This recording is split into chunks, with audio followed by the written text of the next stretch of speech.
Faltarían recursos. Se agotan los recursos rápidamente, ¿no? Cambiaría lo que es, por ejemplo, el pensamiento de las personas, podrían haber, por ejemplo, suicidios, podrían haber homicidios, pues. ¿Y qué pasaría si hay poca cantidad de personas en una zona? La gente sería más feliz. Baja tasa de natalidad. ¿Ah? ¿Será más próspero? Sí. O sea, por el tiempo. Depende también porque falta fuerza de trabajo también. Claro, ¿no? Entonces habría algunos inconvenientes para que la sociedad se pueda desarrollar. Entonces tiene que haber un número determinado de individuos, ¿sí?, en una determinada zona. Tiene que haber una cantidad óptima, una concentración óptima, ¿no?, de organismos en una zona determinada, ¿sí? Entonces, teniendo en cuenta ese término, ¿no?, concentración óptima o contenido óptimo, si es que supera, ¿no?, los individuos esa concentración óptima, entonces se pueden establecer interacciones positivas o negativas. Negativas. Y si se encuentra por debajo, entonces se pueden establecer interacciones positivas, ¿sí?, hablando de organismos que pertenecen a la misma especie, ¿sí? Entonces vamos iniciando con estas interacciones positivas, ¿sí? En este caso, todas las interacciones positivas corresponden a lo que es la cooperación, ¿sí? Cooperación. Por ejemplo, ¿cuál sería la enzima que se necesita para degradar la celulosa? Celulasa. La celulasa. ¿Qué tipo de enlaces romperían en este caso? Alfa 1,4. Enlaces beta 1,4. ¿Sí? ¿Todos los organismos tendrán la capacidad de degradar la celulosa? No. No. ¿Sí? Muchos microorganismos pueden degradar almidón porque rompe enlaces ahí alfa 1,4. ¿Corrección de qué enzimas? Las amilasas. ¿Sí? Entonces, tenemos, y ustedes saben que los microorganismos son pequeños, ¿sí? Tenemos, por ejemplo, almidón en una zona. Y hay, por ejemplo, 5 microorganismos, que cada uno de ellos comienzan a sintetizar sus amilasas y comienza a degradarse el almidón. Esta glucosa que se va liberando va a ser aprovechada de forma óptima por esos 5 microorganismos que están presentes en esa zona. No. ¿Por qué no? Como hay varios. Ah. Por la competencia. La competencia. Estamos aquí, interacciones positivas. Habría menos alimentos para cada uno. ¿Alguien otra idea? Solamente estamos mencionando 5 microorganismos, ¿ah? 5. Que son poquitos. Son poquitos. Comercialismo sería, o sea, se comparte. Primero, las glucosas van a quedar estáticas en la zona donde se está liberando. Eso comienza a difundirse. Si hablamos de un medio acuático, estas glucosas que se van liberando se van dispersando por todo el medio. Si hablamos del suelo, también, por ejemplo, por la humedad se puede ir difundiendo. Entonces queda poca cantidad disponible para los microorganismos. ¿Me pueden entender? Por ejemplo, a ver. Tenemos aquí el almidón. ¿Sí? Tenemos aquí los 5 microorganismos que les había mencionado. ¿Sí? Comienzan a sintetizar sus enzimas y la glucosa se va dispersando, ¿no? Unas pocas van quedando por aquí, ¿sí? Entonces va a haber una parte de la glucosa que se va a perder, ¿sí?, que no está siendo aprovechada por estos microorganismos, ¿no? Entonces tiene que haber una cantidad adecuada. O sea, les dije, por debajo de la concentración óptima de microorganismos es beneficioso, pero tampoco hay que ir al otro extremo, que haya poquísima cantidad, ¿sí? Tiene que haber una cantidad intermedia. Entonces, si hay mayor cantidad de microorganismos, ¿sí?, o mejor dicho, una cantidad intermedia, esas moléculas de glucosa que se van liberando ya van siendo aprovechadas por esos que se encuentran un poquito más distantes. ¿Me dejo entender? Pero si hubiera mucha mayor cantidad, ahí ya se establecería una interacción negativa donde ahí sí estarían compitiendo con los recursos. ¿Sí? ¿Queda claro? Entonces, pero seguimos acá, interacciones positivas, ¿no? Entonces, tienden a cooperar con la secreción de enzimas, ¿sí?, para aprovechar todos los nutrientes que se puedan. ¿Sí? También, por ejemplo, nosotros nos enfermamos, ¿sí?, nos da la gripe, por ejemplo. ¿Ustedes creen que un solo virus ingrese a la vía respiratoria no va a provocar enfermedad? No.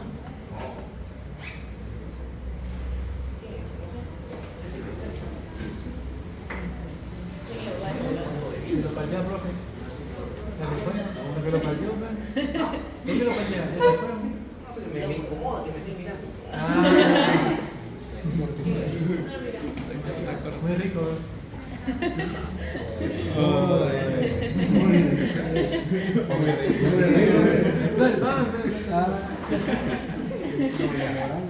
¿Estamos? Ya. Entonces, le digo, tiene que haber ingresar, por ejemplo, una cantidad determinada de microorganismos. En caso de lo que es la dosis mínima infecciosa. Por debajo de esa dosis mínima infecciosa no nos va a provocar daño a los microorganismos que ingresan a nuestro cuerpo. ¿Sí? Por ejemplo, no sé si saben cuánto es la cantidad mínima de la bacteria Vibrio cólera para que pueda causar daño. Saben que el Vibrio cólera se adquiere por el consumo de aguas o alimentos contaminados. Si ingresan 100 bacterias, ¿me va a provocar daño? No. Tiene que haber por lo menos 10.000 bacterias, por lo menos, para que me pueda causar daño. Pero si cambiamos de microorganismo, hablamos por ejemplo de Shigella, bastan 100 bacterias nomás para que me puedan causar daño. Entonces, ¿quién tendrá mayor cooperación entre sí? ¿Las Shigellas o el Vibrio cólera? Las Shigella, ¿no? Porque con menor cantidad, ¿no?, un microorganismo puede causar daño. ¿Sí? Asimismo, por ejemplo, se ven protegidas, ¿no?, esta cantidad óptima, ¿no?, o esta cantidad adecuada de organismos, se ven protegidas por factores externos. ¿Sí? Ustedes saben que los microorganismos llegan a formar una biopelícula. ¿Sí? ¿Qué es la biopelícula? A ver, Correa. ¿Correa? ¿Primera clase? John, ¿Correa? ¿Biopelículas? ¿Se acuerdan cuando hablamos sobre... ¿Te acuerdas tú? Tú mencionaste algo. Conjunto de microorganismos adheridos a una superficie. Ya, pero está conformado por lo que es la secreción del glucocálice. Y dependiendo de la disposición del glucocálice, puede formar su cápsula, puede formar una biopelícula, pero la cápsula es individual y la biopelícula es para un conjunto de organismos. ¿Sí? Entonces, tenemos por aquí, por allá no ven, una biopelícula. Y por acá están los microorganismos. Entonces, este conjunto de microorganismos, de una u otra manera, van a protegerse. ¿Sí? Porque debido a los procesos metabólicos llegan a liberar energía. Esa energía se transforma en calor. Entonces, por ejemplo, si en el ambiente estamos a baja temperatura, ¿no?, por ejemplo, ¿no?, 0 grados, 4 grados, qué sé yo. Entonces, ¿quiénes se van a ver afectados? Los que están alrededor. ¿Sí? Pero los que están en el centro tienen su metabolismo normal. Están cooperando entre sí. ¿Sí? Asimismo, por ejemplo, ¿no?, llega la radiación ultravioleta. Los que van a verse afectados van a ser los que se encuentran en la parte exterior. Los que se encuentran dentro van a estar protegidos. Lo mismo sucedería, no sucedería lo mismo si hubiera menor cantidad de microorganismos, ¿no? Entonces ahí están estableciendo interacciones positivas. ¿Sí? Ahora, respecto a las interacciones negativas, ya cuando supera esa concentración óptima, entonces ahí ya hablamos de competencia. Y ahí estamos hablando de que, con qué van a competir, con los recursos, con el sustrato, ¿no? Como mencionamos hace un ratito. ¿Para qué necesitan las bacterias el sustrato? La glucosa, por ejemplo. Para crecer, para obtener energía y generar mayor cantidad de células. Pero si hay bastantes microorganismos y hay pocos sustratos, entonces van a haber algunos que sí lo van a aprovechar, van a haber otros que no lo van a aprovechar, y esos que no lo aprovechan van a morir. ¿Sí? Están compitiendo entre sí. Y además, ¿se acuerdan cuando hablamos de la curva de crecimiento microbiano? ¿Sí? Si hablamos de la fase de latencia, ¿por qué se genera esa fase de latencia? La fase estacionaria. Hay un equilibrio entre las muertes de las células y... Ya, pero ¿por qué se genera? Porque llegó su estómago. Uno, porque se agotaron los nutrientes, ¿no? Se están agotando los nutrientes. Y otro, Desechos tóxicos también. porque están acumulándose esas sustancias tóxicas. ¿Sí? Entonces, esas sustancias tóxicas van a alterar el crecimiento de algunos de esos microorganismos, ¿no? Entonces, por ejemplo, lo que van a producir su etanol, ¿no?, con distintos sustratos. El Saccharomyces, ¿cuál es la concentración de alcohol que tolera? No, vamos a trabajar con Saccharomyces, ¿no? ¿O sabes que te gusta probarlo? Claro, estamos en el plano. Por lo general llegan a tolerar 12, 14%. Hay algunas cepas que son muy buenas que logran tolerar hasta 18% de alcohol. ¿Sí? Sobrepasando esa concentración se ve afectado el Saccharomyces, se muere. ¿Sí? Entonces, en este caso el alcohol es un metabolito, ¿sí?, en el cual pues a elevadas concentraciones va a causar daño. Asimismo, por ejemplo, lo que es el ácido láctico. ¿Sí? ¿Quién produce ácido láctico? Lactobacilo. ¿No? ¿Y para qué es necesaria la producción de ese ácido láctico? ¿Ah? Para que después Eso es en el cuerpo. Pero si hablamos de microorganismos, primero para producir algunos alimentos fermentados, ¿no? Por un lado.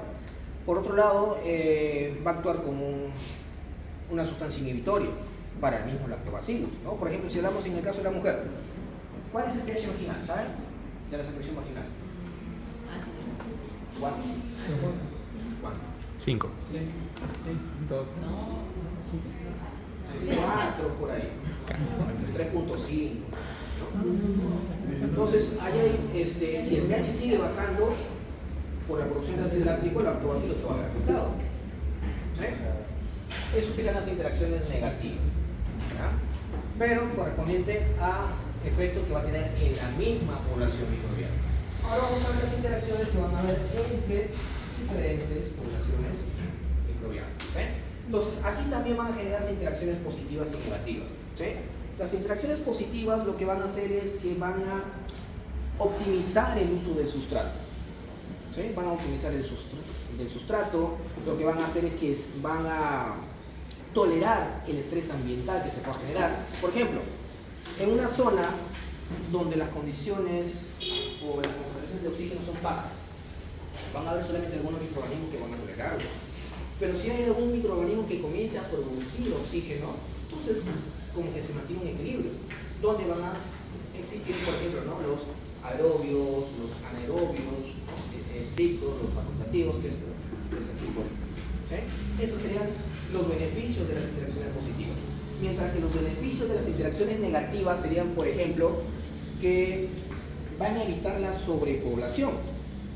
Por ejemplo, si en una zona existe solamente una especie de organismo, si hay una sola especie, obviamente que va a agotar los recursos que necesita esa especie. ¿Sí? Pero si hay otra especie, de una manera va a contrarrestar el crecimiento de esa otra especie que acabaría con ese recurso. Entonces se limita el uso de ese recurso para que pueda pues, mantenerse a lo largo del tiempo. ¿Sí? Entonces, ¿qué va a hacer? Va a evitar la sobrepoblación, ¿no? de una determinada especie, va a evitar el deterioro ambiental, porque si solamente, por ejemplo, tenemos un microorganismo que solamente produce ácido sulfídrico en un ambiente acuático, esta agua se va a tornar ácida, que no va a permitir el crecimiento de otro microorganismo. Pero si hay un microorganismo que utiliza ese ácido sulfídrico para aumentar el pH, entonces ya va a permitir que otros microorganismos puedan establecerse en esa zona. ¿Sí? ¿Está claro? ¿Ya? Entonces vamos viendo cuáles son esas interacciones positivas y negativas. ¿Sí? Interacciones positivas. ¿Sí? Tenemos ahí lo que es el sinergismo, ¿no? Tenemos el mutualismo, ¿no? Interacciones positivas. ¿Sí? Y el comensalismo también podríamos mencionar ahí. ¿Ya? Las interacciones negativas tenemos el parasitismo, tenemos la depredación, tenemos el amensalismo, tenemos la competencia. Y va a haber otra interacción donde, para la redundancia, no hay interacción entre los organismos, que sería el neutralismo. ¿Sí? Entonces vamos empezando con lo que es el neutralismo. ¿Qué significa neutralismo? Neutralismo significa que las dos especies participantes, ¿no? Los dos tipos de organismos participantes no se ven ni beneficiados ni perjudicados. ¿Ya? Pero tengamos en cuenta una cosita, que no es necesario que esos organismos que puedan interactuar habiten en la misma zona. ¿Sí? No es necesario, pero de alguna u otra manera puede haber una interacción. Por ejemplo, y nosotros tenemos microorganismos a nivel intestinal. Tenemos E. coli, tenemos Cándida, tenemos Streptococcus a nivel intestinal. Pero si nos llega un virus, llega a las vías respiratorias y nos mata, ¿esos microorganismos que están a nivel intestinal se van a ver perjudicados? Claro. Sí. Entonces, ¿sería un caso de neutralismo? No, porque un microorganismo está afectando el desarrollo de otro, ¿sí? A pesar de que no han tenido contacto. ¿Me vas a entender? ¿Sí? Entonces no es necesario que estén en el mismo espacio, ¿sí? Pero lo característico es que no haya interacción entre ellos, no haya ni ni perjudique ni beneficie al otro. ¿Ya? Entonces, casos de neutralismo, ¿sí? Que son escasos, ¿sabes? Por ejemplo, las esporas, ¿no? Ustedes saben, las esporas son estructuras microbianas que se encuentran en una forma latente, no tienen una actividad metabólica, ¿sí? Se encuentran estáticos hasta que encuentran las condiciones necesarias, germina y se forma la célula vegetativa, ¿sí? Pero si se encuentra en forma de espora, ¿sí? ¿Podrá interactuar con otro microorganismo que encuentra alrededor? No, ¿de qué manera? No tiene actividad metabólica. ¿Okay? Entonces el otro microorganismo puede estar creciendo, puede estar consumiendo nutrientes, puede estar secretando sustancias tóxicas, pero la espora no se ve afectada. Y la espora, como no está haciendo nada, tampoco está perjudicando a otro microorganismo. Ahí sería un caso de neutralismo. ¿Ya? Otro caso de neutralismo corresponde a los microorganismos que se encuentran en la atmósfera. ¿Sí? Los microorganismos que se encuentran en la atmósfera se encuentran muy dispersos. Al estar dispersos, pues no hay forma. Y tampoco no hay cómo consuman nutrientes. No consumen nutrientes, no tienen cómo secretar sustancias de desecho, entonces no va a afectar a otro microorganismo que puede encontrarse en la atmósfera. ¿Sí? ¿Claro? Otro caso de neutralismo. Y otro caso de neutralismo se podría visualizar en los ambientes acuáticos, específicamente en lo que son los lagos oligotróficos. ¿Saben qué significa oligotrófico? ¿Qué es oligo? ¿Ah? Poca cantidad. Poca cantidad de nutrientes. Entonces, si en un lago hay poca cantidad de nutrientes, habrá abundante crecimiento de microorganismos o poco crecimiento. Entonces, como hay poco crecimiento, igual van a estar dispersos por todo el cuerpo de agua y no van a estar interactuando. ¿Sí? ¿Me van a entender? Caso de neutralismo. ¿Sí? Entonces, ahora sí pasamos. El comensalismo. ¿Sí? Comensalismo.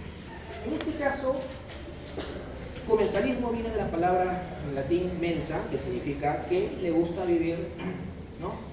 De las obras de otro. ¿Sí? Claro, o sea, un microorganismo realiza todo su metabolismo normal, produce algunas sustancias y esa sustancia es aprovechada por otro microorganismo. Entonces el primer microorganismo no se ve afectado. ¿Me dejo entender? ¿Sí o no? Sí. Este es el ejemplo del tiburón, la anémona. Sí. Pero en este caso vamos a hablar de microorganismos. Como le dices, ¿se comen mis obras? ¿Ya? Por ejemplo, hay microorganismos, ¿sí? Hay microorganismos que llegan a producir lo que es azufre, ¿no? O sea, utilizan sulfato primero, ¿no? Comienzan a utilizar sulfato, producto del metabolismo del sulfato comienzan a producir azufre. Entonces, este azufre no lo utiliza el microorganismo A, por ejemplo, ¿sí? No lo utiliza, pero sí lo puede utilizar un microorganismo B. Y este azufre lo convierte, por ejemplo, en ácido sulfídrico, ¿sí? Entonces, este microorganismo B no le está afectando. ¿Por qué? Porque esto es un residuo que está generando el microorganismo A. ¿Sí? Lo está utilizando, el microorganismo B lo está utilizando para su crecimiento. ¿Sí? Otro ejemplo, un aminoácido azufrado, la cisteína. ¿Sí? Entonces, una bacteria, ¿sí? Una bacteria, por ejemplo, Phlebobacterium brevis, comienza a producir cisteína, ¿sí? Que es un metabolito muy residuo, que lo aprovecha una bacteria Legionella pneumófila, ¿sí? Que se encuentra en un ambiente acuático y lo utiliza para su crecimiento, ¿no? Sería otro ejemplo de comensalismo. ¿Ya?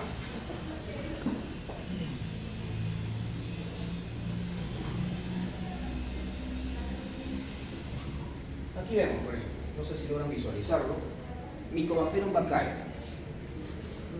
Nosotros utilizamos la glucosa para obtener energía, ¿no? La glucosa la convertimos en piruvato y el piruvato posteriormente se convierte en CO2 y agua, ¿sí? Aquí esta bacteria utiliza propano para poder obtener energía. Lo oxida completamente, se genera CO2 y agua. Pero para que se pueda dar este proceso de oxidación necesita de otro compuesto, que es el ciclohexano, ¿sí? Entonces este ciclohexano se convierte en ciclohexanol por un proceso de oxidación o reducción. ¿Ah? Se oxida, ¿sí?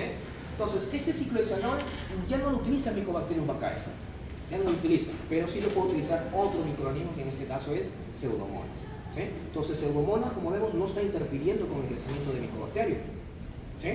No está utilizando el sustrato, ¿sí? Entonces prácticamente los microorganismos que participan en este proceso de comensalismo tienen nichos ecológicos diferentes, no tienen la misma función, ¿ya? Y por eso que pueden interactuar entre sí mismos.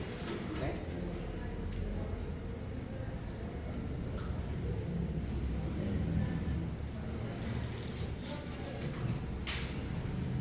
Luego tenemos el sinergismo. Esta es una interacción positiva. El sinergismo y el mutualismo son interacciones positivas donde ambos grupos de microorganismos se van a ver beneficiados. Pero ¿cuál es la diferencia? ¿Sí? La diferencia está que en este sinergismo los organismos participantes pueden vivir de forma independiente. ¿Sí? Pueden vivir de forma independiente. Pero si se encuentran juntos van a aprovechar, ¿no?, los recursos que tengan a disposición. Por ejemplo, tenemos la arginina. La arginina lo puede metabolizar el E. coli, ¿sí?, por una enzima llamada descarboxilasa. Entonces esta arginina se va a convertir en agmatina.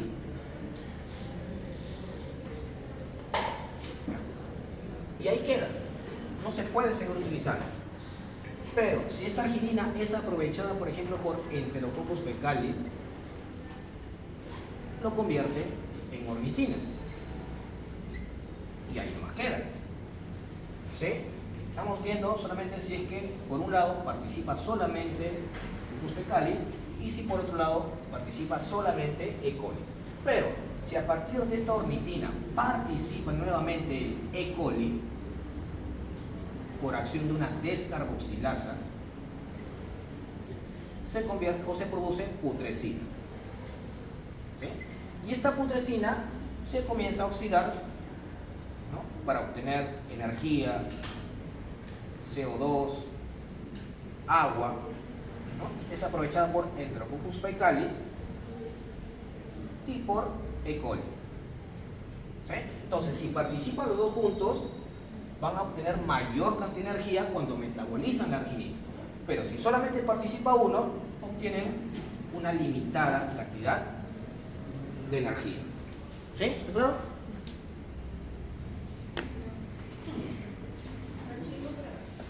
Haga, si quieres.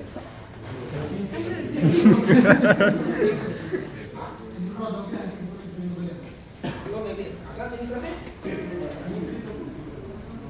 Todo depende de la cantidad. La cantidad. Si hay bastante arginina, puedes aprovechar por los dos. Igual con estos ejemplos acá, ¿no? No, por ejemplo, el ciclohexano, ¿no? El ciclohexano es metabolizado por nocardia, pero no por pseudomonas. Pero producto del metabolismo de nocardia, ¿no?, van a generar otros metabolismos, ¿no? Ciclohexano se puede generar, por ejemplo, propano, butano, qué sé yo, producto de la degradación. Entonces, estos compuestos que se van generando aquí recién es aprovechado por pseudomonas, ¿no? Entonces comienza a consumir estos nutrientes y genera factores de crecimiento que va a ser aprovechado por nocardia. ¿Sí? O sea, nocardia puede vivir sin la presencia de pseudomonas, utilizando el ciclohexano. ¿Sí? Y pseudomonas puede vivir sin la presencia de nocardia, metabolizando otros productos. Pero al final, en este caso, van a aprovechar este compuesto para poder optimizar ese recurso. ¿Ya?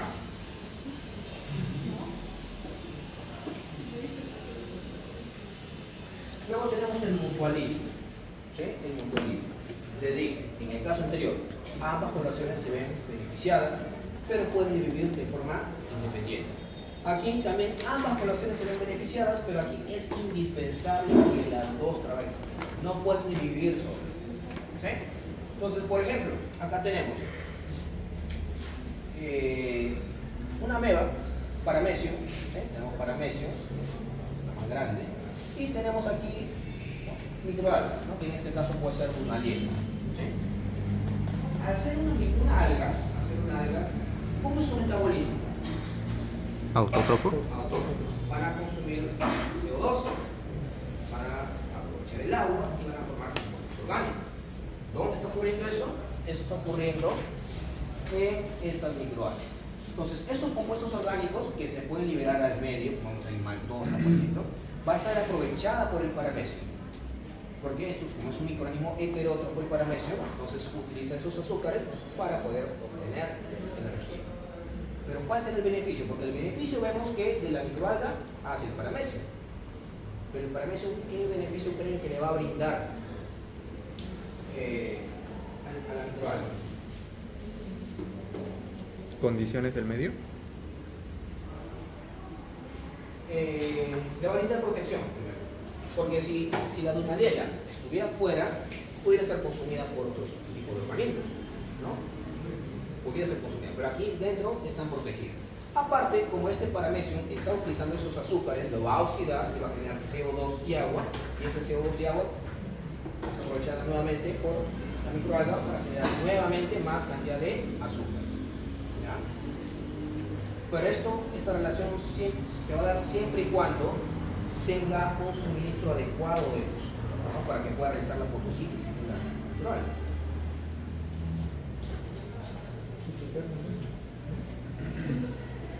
Competencia. ¿Sí? En este caso, la competencia se refiere exclusivamente a los nutrientes. ¿Sí? A los nutrientes. La pregunta es, tenemos dos poblaciones que compiten por el mismo sustrato. ¿Quién creen que se va a ver beneficiado? ¿O quién va a sobrevivir en esa interacción que puede haber entre estos dos organismos? El más fuerte. ¿Ah? La competencia es una interacción negativa. ¿Dónde? Les digo, nuevamente. Tenemos dos microorganismos que están compitiendo por el mismo sustrato. ¿Quién tendrá mayor probabilidad de sobrevivir? Del que haya más concentración. Mayor población. No, pues están iguales. Más rápido su metabolismo. El que tenga una mayor tasa de crecimiento, ¿sí? Y el que esté más adaptado también a las condiciones del medio. Tenemos un microorganismo acidófilo y un microorganismo alcalófilo, y el medio en el que se encuentra está un pH de 5. ¿Quién va a sobrevivir? El acidófilo. Si hablamos de microorganismos mesófilos y los ciclófilos, si hablamos de una temperatura de 25 grados centígrados, ¿quién va a sobrevivir? Mesófilos. El mesófilo, ¿no? Entonces, quien está adaptado a las condiciones del medio y el cual va a tener mayor tasa de crecimiento, entonces va a ser el que va a sobrevivir, ¿no? Porque va a aprovechar más rápido los nutrientes y va a crecer más rápido y va a desplazar a otros microorganismos.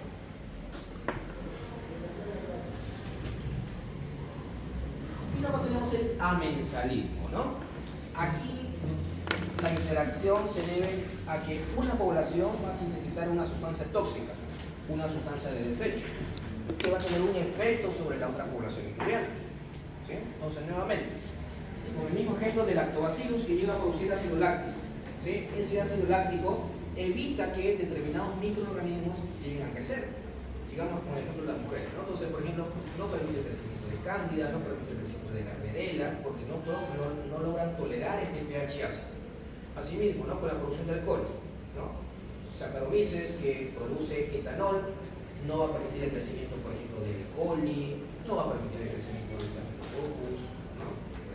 Pero va a haber un microorganismo que aproveche ese alcohol, aproveche el etanol y lo convierte en ácido acético, lo convierte en vinagre. ¿Qué microorganismo sería? En este caso es acetobac. ¿Ya? Acetobac.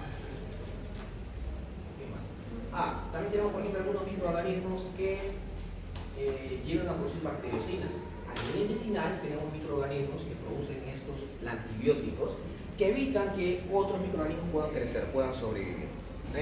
A nivel de la piel tenemos un Staphylococcus epidermidis, que llega a producir ácidos grasos de cadena corta. Y esos ácidos grasos de cadena corta limitan e impiden el crecimiento de otros microorganismos que puedan adherirse a nuestra piel. ¿Sí?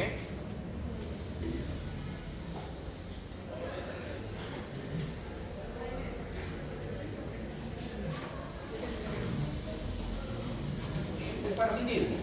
¿Sí?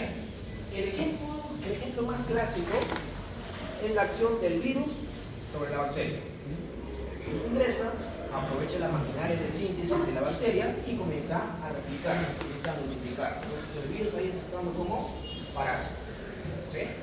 Y en el caso de bacterias, ¿no? Tenemos una bacteria Perovibrio, bacteria pequeñita, que va a infectar a bacterias gram negativas, ¿no? Partamos desde acá. Entonces, ingresa del ovilio a esta bacteria gram negativa, llega al espacio el espacio periplasmático, ¿sí? O sea, el espacio que se encuentra entre la membrana externa y la membrana celular, y comienza a crecer. Entonces, para ello, una vez que ingresa, pierde su flagelo, como vemos, se vuelve más filamentoso y comienza a degradar la pared celular de la bacteria.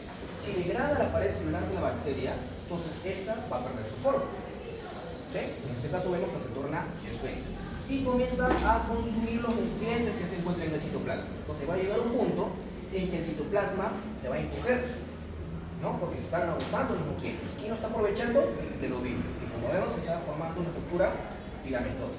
Cuando esta célula gram negativa está por morir, este del ovilio comienza a fragmentarse y cada uno de esos fragmentos comienza a desarrollar un flagelo, el cual pues va a permitir la lisis de la célula que están infectando y se libera. ¿Ya?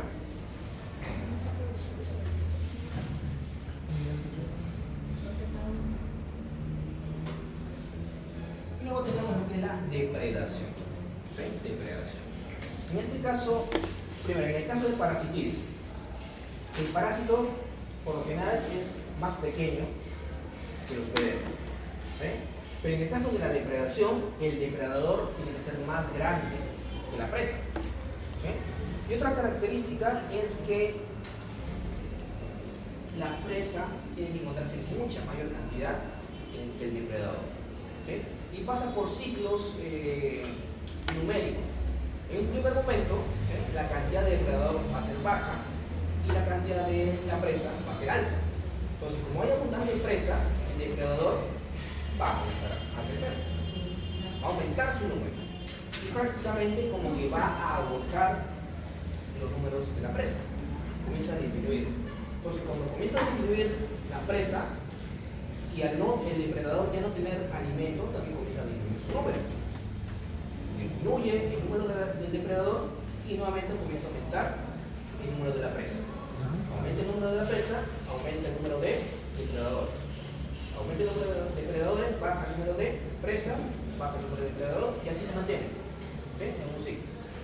Entonces, por ejemplo, los protozoos, ¿sí? Los protozoos consumen otros protozoos de menor tamaño o pueden ingerir bacterias, ¿ya?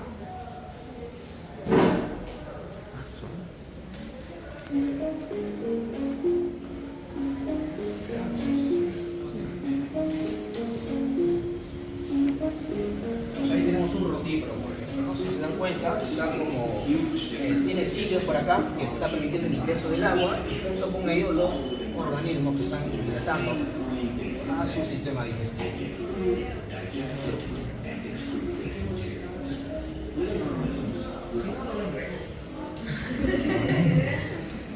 Pase la diablo.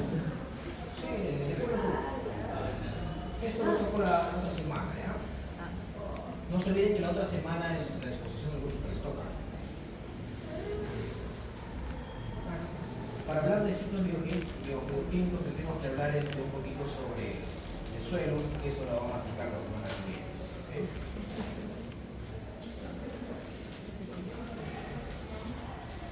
No, récord, 35 minutos. ¿Cuánto? Microbiología